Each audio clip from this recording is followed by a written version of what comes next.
दिल में लिखल है प्रिया आहा के नाम। हमार दिल में लिखल है प्रिया आहा के नाम। हम दिल सा कहे छी आहा दिल में रहे छी। प्रेम बन के हमर नस नस में बहे छी। कहिया दुल्हन बना का लाजबे अपन गाम हो। कहिया दुल्हन बना का लाजबे अपन गाम। हमरा अपना बनाबू सब सपना सजाबू।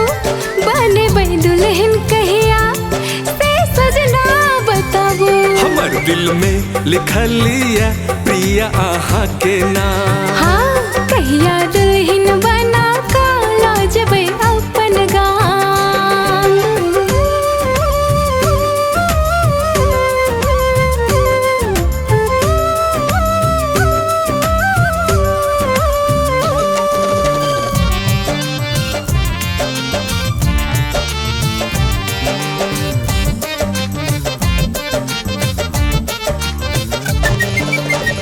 आहा सो प्रेम के जीवन बदल गल। खुशी के बहार हमर जीवन में अब गल।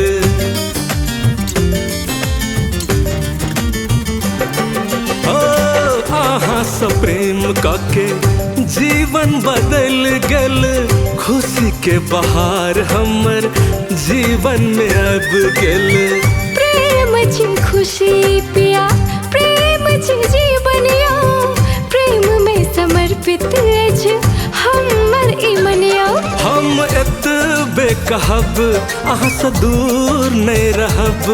अहाँ के संग संग हम हर दम चलब। हो देख आहा के पिया मिलया दिल के आराम।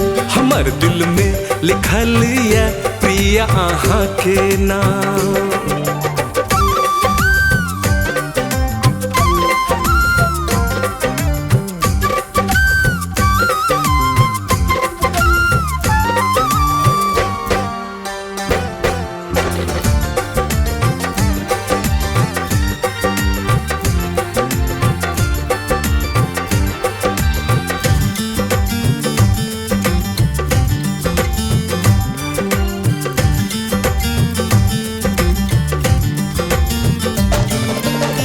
पूछैया नदी किनार पूछैया पहाड़ियों।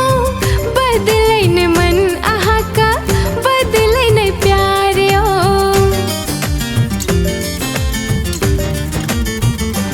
हो पूछैया नदी किनार पूछैया पहाड़ियों। बदलै ने मन आहा का बदलै ने प्यारियों। बदलब ने हम प्रिया हमर ई वादा या। दो दिल अपन मुदा देह आधा आधा या। सास में बसल छियै आश में बसल छियै। अहि मन के हर एक विश्वास में बसल छियै। अहाँ के दुल्हन बना का लाजबे अपन गाम। हो जल्दी दुल्हन बना का ला चलू अपन गाम। हमर दिल में लिखल है प्रिया आहा के नाम। जल्दी दुल्हन बना का ला चलू अपन गाम। ला ला ला ला ला ला ला ला ला ला ला ला ला।